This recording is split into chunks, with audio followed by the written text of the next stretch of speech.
आणि आजची जी समिती आपण केली ती जर तुम्ही नीट बघितली असेल किंवा त्याचं जर तुम्ही वर्डिंग पाहिलं असेल तर त्यात आम्ही काय सांगितलेलं आहे की 2 वेळा कर्जमाफी केली आणि शेतकरी पुन्हा लगेच कर्जाच्या विळख्यात गेलेला आपल्याला पाहायला मिळाला. त्यामुळे कर्जमाफी हा एक उपाय आहेच, तो आम्ही नाकारतच नाही आणि जे आम्ही सांगितलेलं आहे ते आम्ही करणारच आहोत, आम्ही त्यातनं मागे हटणारच नाही आहोत. पण या समितीला आम्ही कर्जमाफी हा तात्कालिक आहे किंवा ज्याला आपण शॉर्ट टर्म मेजर म्हणतो तो आहे, म्हणून या समितीला शॉर्ट टर्म मेजरसोबत लॉंग टर्म मेजर देखील काय केले पाहिजे, कारण कुठल्याच राज्यात ही क्षमता नाही की दर 5 वर्षांनी ते राज्य कर्जमाफी करू शकेल, ही क्षमता नाही आहे. आणि म्हणूनच आम्ही हा निर्णय घेतला. शेवटी कर्जमाफीला 20-25 हजार कोटी रुपये लागतील, आम्ही 25,000 कोटी हे तर त्या ठिकाणी गुंतवणूक करतोच आहोत. त्याच्या व्यतिरिक्त किसान सन्मान योजनेच्या माध्यमातून 12,000 कोटी रुपये वेगळे हे आपण शेतकऱ्यांच्या खात्यामध्ये थेट देतो.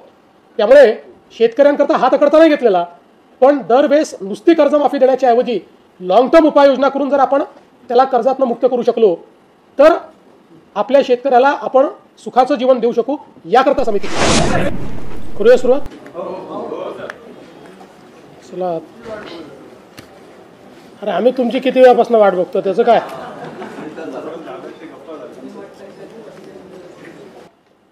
पशुसंवर्धन विभागाला कृषी समकक्ष दर्जा देण्याचा निर्णय हा या ठिकाणी घेण्यात आला.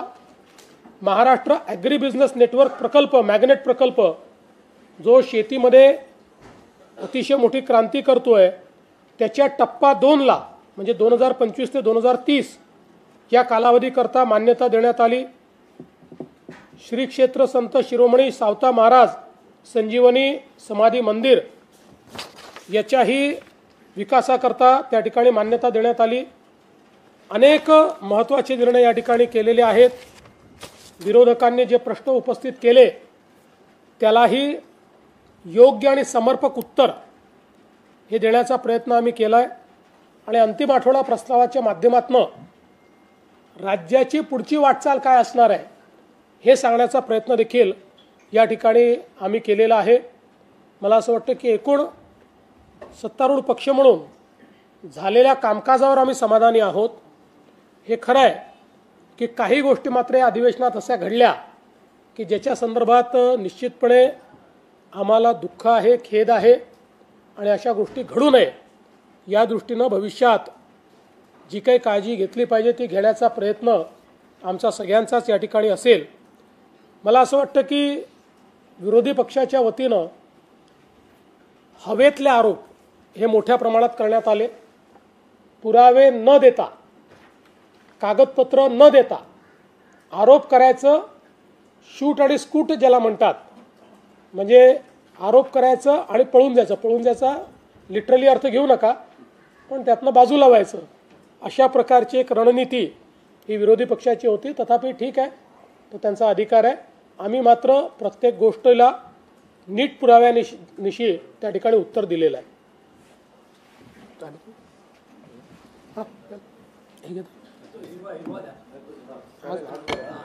हां,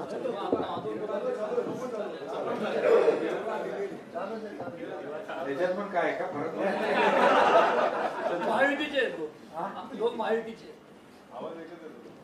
एक आणखी पाहिजे होता. आवाज एकच आहे.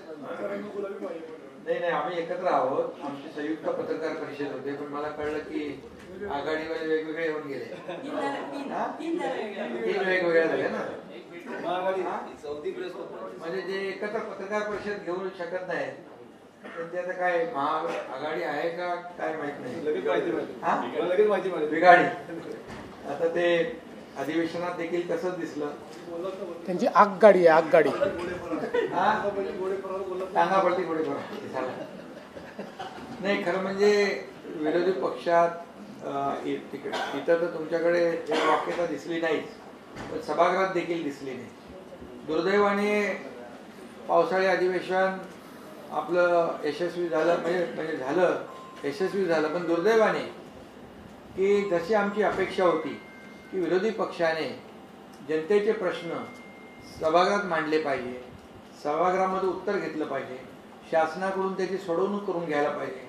मग शेतकरी असतील, इतर जे काही घटक आहेत आपले सर्व, त्यांच्याबद्दल मतदारसंघातले असतील, राज्यव्यापी असतील, परंतु तसं काही आम्हाला तिकडे दिसलं नाही आणि त्यांना फक्त बाहेर पायऱ्यांवर सरकारचा निषेध करणं, जसं मुख्यमंत्री म्हणाले की खोट्या सगळ्या हवेमधले बार उडवणं, हवेत बाण सोडणं आणि खोट्या सगळ्या आता अंतिम आठवडा प्रस्तावामध्ये इतके खोटे प्रश्न होते, म्हणजे प्रश्न एक वेगळा आणि म्हणजे उत्तर तर आम्ही बरोबर नीट दिली, परंतु त्यामध्ये प्रश्न विचारताना देखील किंबहुना अंतिम आठवडा प्रस्ताव असेल, लक्षवेधी असेल, चुकीच्या माहितीच्या आधारावर, अर्धवट माहितीच्या आधारावर त्या ठिकाणी हे सगळं कामकाज करण्याचा त्यांनी प्रयत्न केला.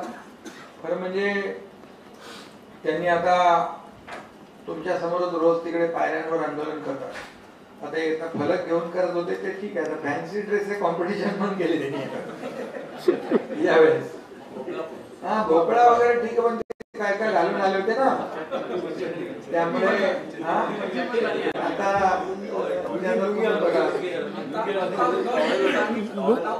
लुंगीशी त्यांची जवळीक वाढली. लुंगीशी जवळीक वाढली.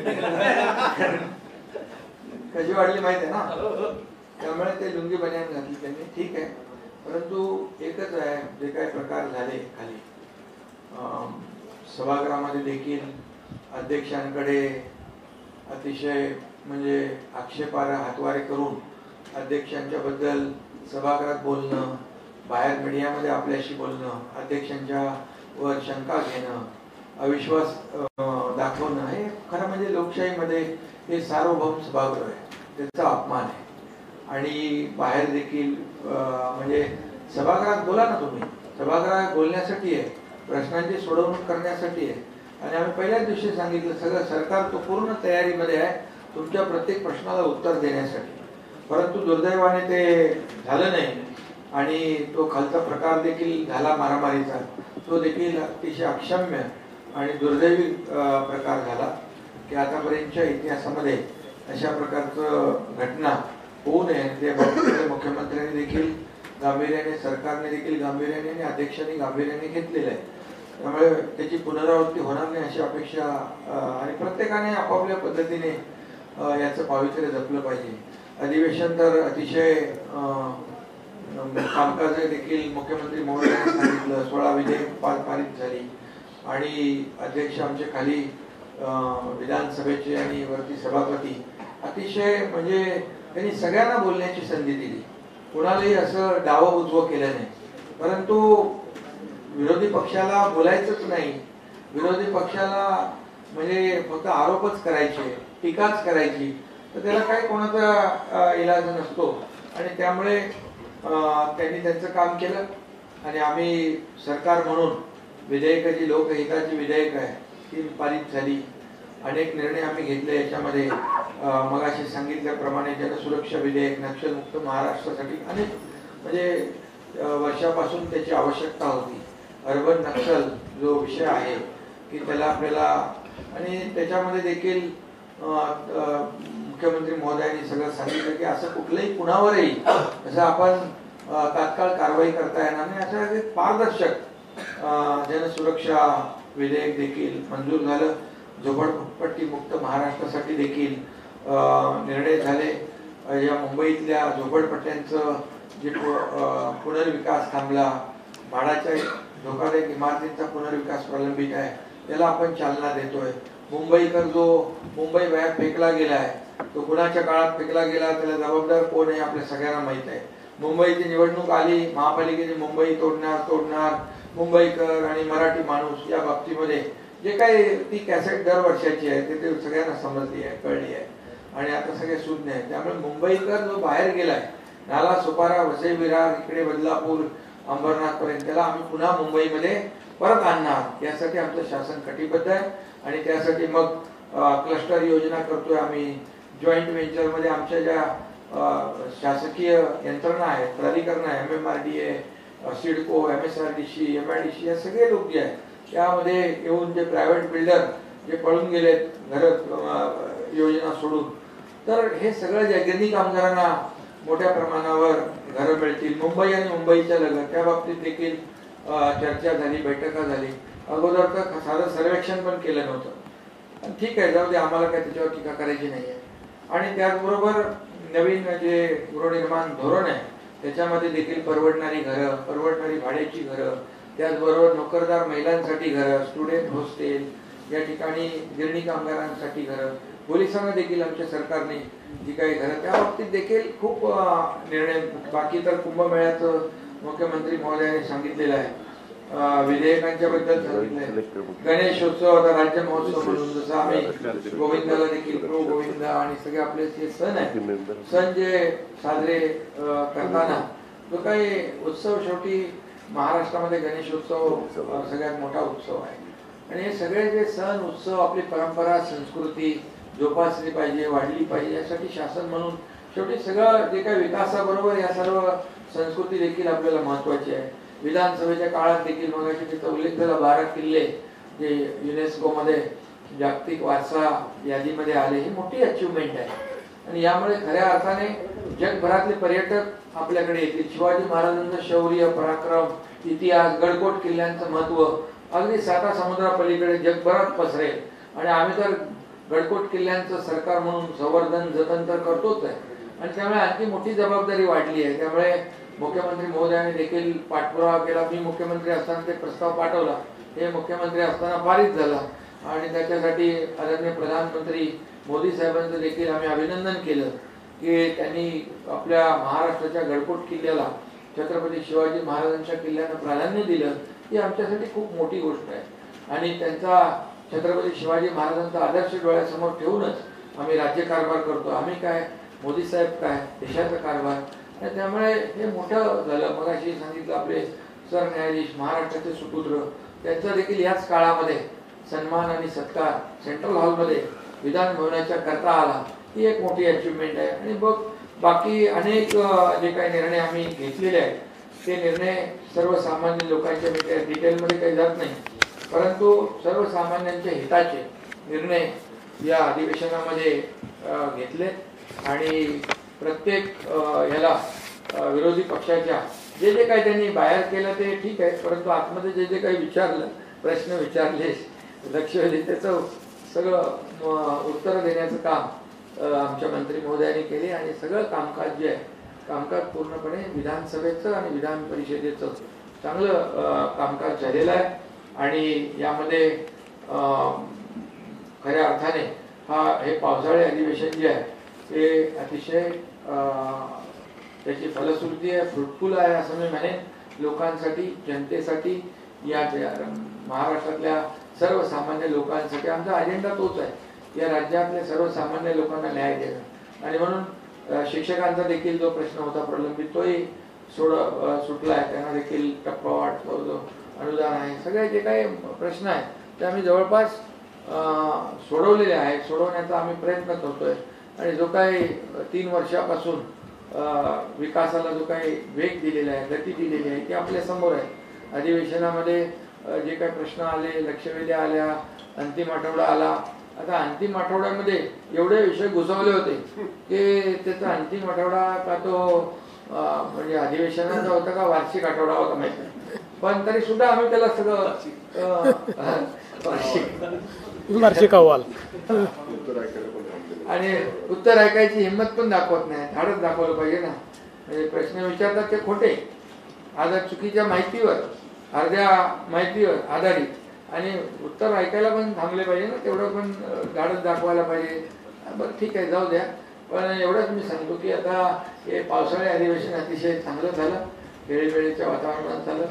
आणि बाकी राज्याचा जो काही विकास आहे, या अधिवेशन काळात देखील मुख्यमंत्री महोदयांनी 150 दिवसाचा आपला आम्ही त्याचा आढावा देखील घेतला. आणि 100 दिवस, 150 दिवस एक प्रशासनाला जी काही गती देण्याचं काम, किंबहुना जे आपण लोकांना अँसरेबल आहोत त्यांना, लोकांना स्थानिक पातळीवर न्याय देण्याचं काम या ठिकाणी त्या मुख्यमंत्र्यांच्या कृती आराखड्याच्या माध्यमातून होत आहे. या अधिवेशन काळात देखील बहुत महत्त्वाच्या बैठका देखील झाल्या. त्याही म्हणजे अधिवेशन सुरू आणि बैठकाही सुरू, अनेक निर्णय आम्ही घेतले. त्यामुळे अतिशय कामकाज पूर्ण करणारं हे अधिवेशन आमच्या दृष्टीने झालेलं आहे. आणि आमच्या म्हणजे लोकांच्या हितासाठी, लोकांच्या हिताचं, लोकांना न्याय देणारं हे अधिवेशन आम्ही केले. धन्यवाद. सर्व पत्रकार मित्रांचं, बंधू भगिनींचं मी स्वागत करतो. सर्वांना नमस्कार देखील करतो. मुख्यमंत्री महोदयांनी आणि उपमुख्यमंत्री महोदयांनी बऱ्याच बाबी या अधिवेशनाच्या निमित्तानं काय घडल्या 3 आठवड्यामध्ये तो सांगण्याचं काम केलेलं आहे. आपल्याला सगळ्यांना ज्ञात आहे की जूनला सुरू झालेलं अधिवेशन बरोबर 3 आठवडे चालले. दर आठवड्यात 5 दिवस असे 15 दिवस अधिवेशन झालं. खरं तर पत्रकार मित्रांनो, हे अधिवेशन यावेळेच्या पुरवणी मागण्याच्या दृष्टीनं पण महत्त्वाचं होतं आणि जवळपास 57,509 कोटी 51 लाख रुपयाच्या पुरवणी मागण्या आम्ही सादर केल्या. पहिल्याच दिवशी सादर केल्या, त्याच्यानंतर त्याच्याबद्दलची चर्चा झाली आणि दुसऱ्या आठवड्यात विनियोजन बिलासहित ह्या सगळ्या पुरवणी मागण्या म्हणजे रकमा मंजूर झाल्या.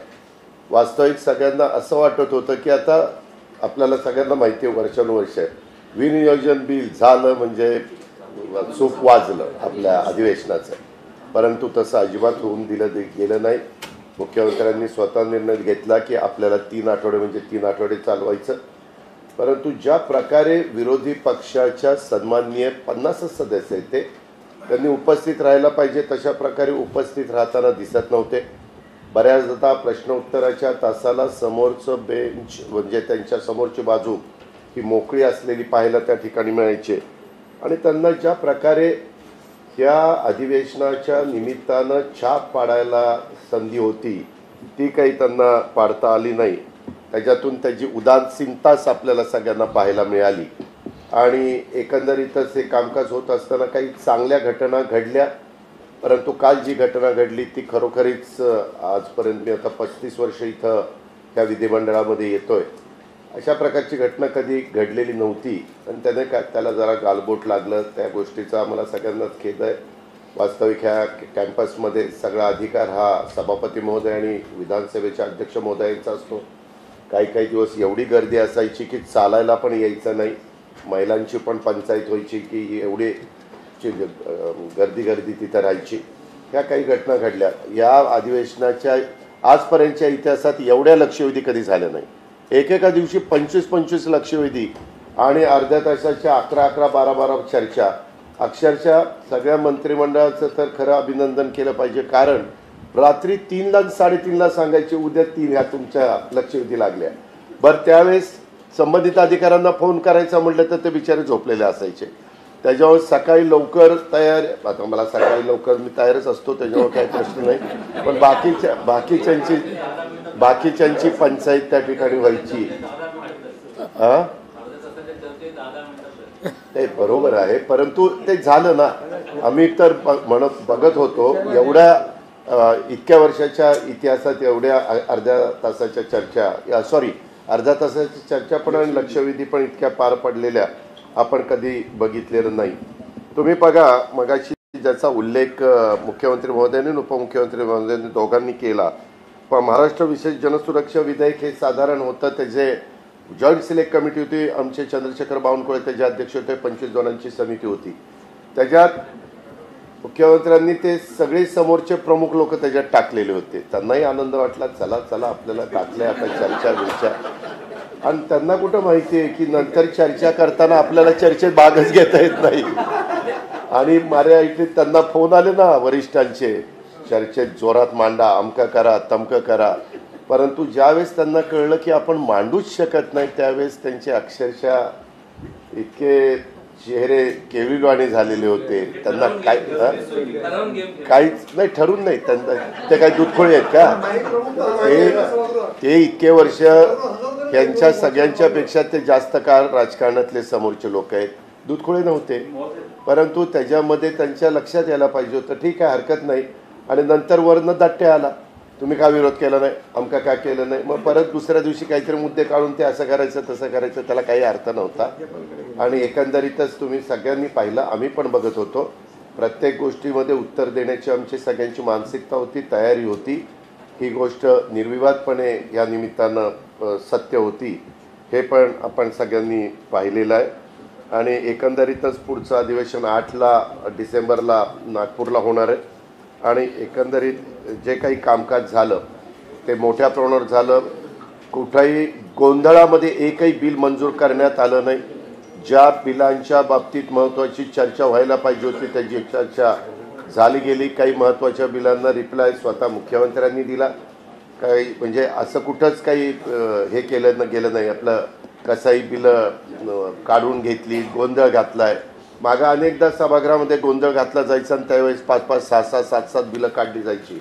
परंतु तसं कुठंही वरच्या किंवा खालच्या सभागृहामध्ये घडलेलं आपल्याला पण पाहायला मिळालं नाही. ही पण वस्तुस्थिती नाकारता येणार नाही. त्या पद्धतीनं हे एकंदरीत अधिवेशन अतिशय चांगल्या पद्धतीनं पार पाडण्यात आलेलं आहे. पण कालची जी गोष्ट झाली ते निश्चितपणे थोडीशी त्याला गालबोट लावणारी आहे. हे मात्र आम्ही कुणीच नाकारू इच्छित नाही. पुन्हा अशा प्रकारची घटना घडणार नाही याबद्दलची खबरदारी निश्चितपणे विधानसभेचे अध्यक्ष, विधान परिषदेचे सभापती महोदय घेतील. याहीबद्दल माझ्या मनामध्ये ते मात्र शंका नाही आहे. एवढंच मला या निमित्तानं सांगायचं. धन्यवाद. विपक्ष विधानसभा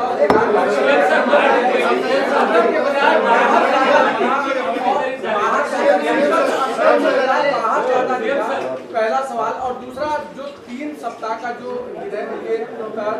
लेने का जो निर्णय सरकार ने किया था, क्या विपक्ष के पास मुद्दे नहीं बचे थे और सरकार अपने? देखिए, वैसे भी विपक्ष के पास मुद्दे है ही नहीं, इसीलिए वो सभागृह के अंदर कोई मुद्दे उठाने की जगह रोज सुबह सीढ़ियों पर कोई ना कोई इशू लेकर अपना प्रेजेंस जताते हैं कि भाई हमने विरोध किया है. एक भी मुद्दा प्रभाव के साथ और एविडेंस के साथ वो लोग इस सभागृह में नहीं रख पाए. सर, मराठा समाजासाठी एक मोठा निर्णय झाला का 300 कोटी वितरित झालेले आहेत. नाही, असं आहे की 300 कोटी नाही, आता एकूण 750 कोटी रुपये 750 कोटी रुपयाची प्रोव्हिजन झालेली आहे. आणि अण्णासाहेब पाटील आर्थिक विकास महामंडळ जे आहे, ज्या माध्यमातून मराठा तरुणांकरता आपण रोजगाराची संधी उपलब्ध करून देतो, त्याला 750 कोटी रुपयाची प्रोव्हिजन करण्यात आलेली आहे आणि त्याचा पहिला टप्पा वितरित देखील करण्यात आलेला आहे. पूर्वी सुद्धा विधानसभेमध्ये 288 सदस्य होते. त्यांचंही प्रेशर होतं की आमचे पण लक्षवेधी लागली पाहिजे, आमचं पण काहीतरी लागलं पाहिजे. पण अशा पद्धतीने कधी लक्षवेधी किंवा कधी पाहिलेलं नाही. याचा अर्थ कुठच्या तरी दबावाखाली काम केलं जात आहे का? एक मुद्दा.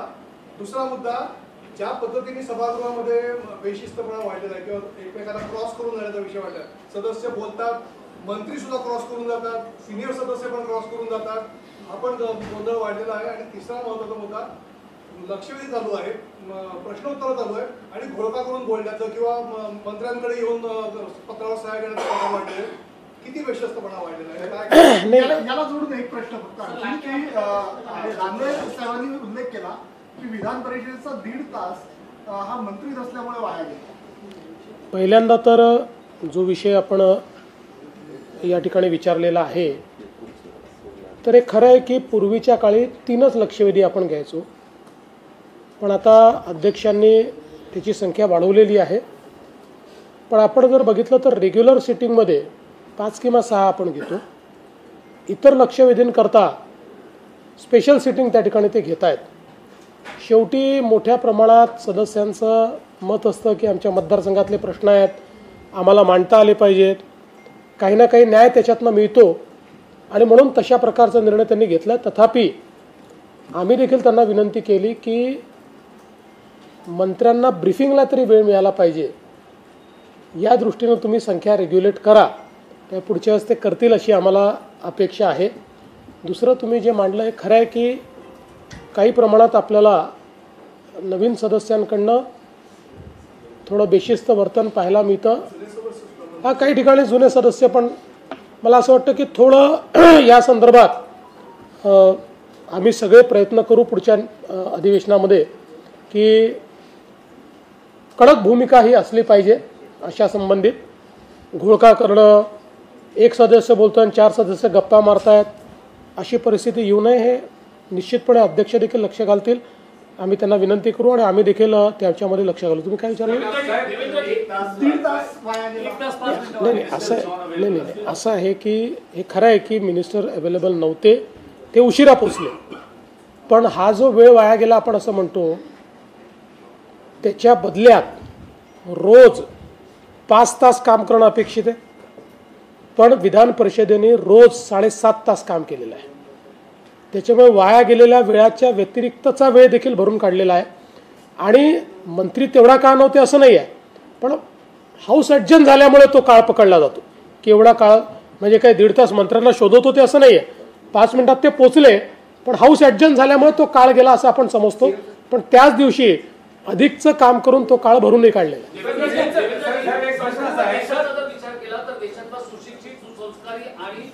ज्याला कामकाजाची माहिती आहे, संसदीय कामकाजाची, यासाठी तुम्ही ओळखले जातात. तुमच्या नेतृत्वाखाली असलेल्या या आमदारांच्या कडून ज्या पद्धतीचं वर्णन झालं, आमदारांना किंवा नेत्यांना एक आचारसंहिता आणण्याची गरज आहे असं तुम्हाला वाटतं?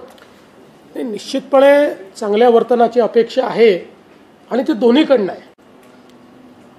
कारण आता जे काही घडलेलं आहे, उदाहरणादाखल ही जी घटना काल घडली, 3 दिवस दोन्ही नेते ज्या प्रकारे वागत होते, म्हणजे एकमेकाला, म्हणजे ते यांना काहीतरी हा नक्षल आहे, असा आहे तसं आहे, त्यांनी यांना काहीतरी हा मंगळसूत्र चोर आहे, हे जे काही चाललं होतं. लहान मुलं, 8वीतले मुलं असं नाही भांडतो. त्यामुळे हे सगळ्यांनाच हा संयम बाळगलाच पाहिजे. आपण कुठे आहोत, या सभागृहाची उंची काय आहे, हे जर लक्षात घेतलं नाही तर आपल्याला कधीच मोठं होता येणार नाही. आणि म्हणून निश्चित मला असं वाटतं की आम्हाला सगळ्यांना जे घडलं त्याचं दुःख देखील आहे आणि याच्यावर नीट उपाययोजना झाली पाहिजे, ही मानसिकताही आहे. गेल्या 35 वर्षामध्ये आम्ही अजितदादांना काल जो सभागृहात जो किस्सा झाला, त्यातले जे आमदार पडळकर 35 वर्षामध्ये दादांवर अशी कोणीही त्यांची हिंमत झाली खालच्या भाषेत टीका करणे. तो आमदार खालच्या भाषेत त्यांच्यावर टीका करतो. इव्हन शरद पवार, इव्हन लॉबीमध्ये जरी ते चालले तर कमीत कमी 4-5 माणसांचा आपण शिवाय देत चालतात. मग माझा एक प्रश्न आहे की त्यांचा राज्य सरकारमध्ये कोण आका आहे का की तेवढी किती हिंमत करतात? असं आहे की यापूर्वी वेगवेगळ्या, म्हणजे दादा जेव्हा विरोधी पक्षात होते त्यावेळी दादांबद्दल ते चुकीचं बोलले होते. त्या संदर्भात मी स्वतः समज दिली होती. पवार साहेबांबद्दल ते ज्यावेळेस चुकीचं बोलले, मी स्वतः दिलगिरी व्यक्त केली. पण तुम्हाला पडळकरच का दिसतात, इतर कोणी का दिसत नाही? म्हणजे पडळकरांना समर्थन नाही, दुसऱ्याच्या चुकीने समर्थन नाही करतायत, पण एक पडळकरला का सिंगल आउट करता? इतरांबद्दलही तुम्हाला विचारलं पाहिजे. ते ज्यावेळेस असं वागतायत त्याच्या संदर्भात आपण बोललं पाहिजे. त्यांचे आका कोण आहेत हेही तुम्ही शोधलं पाहिजे.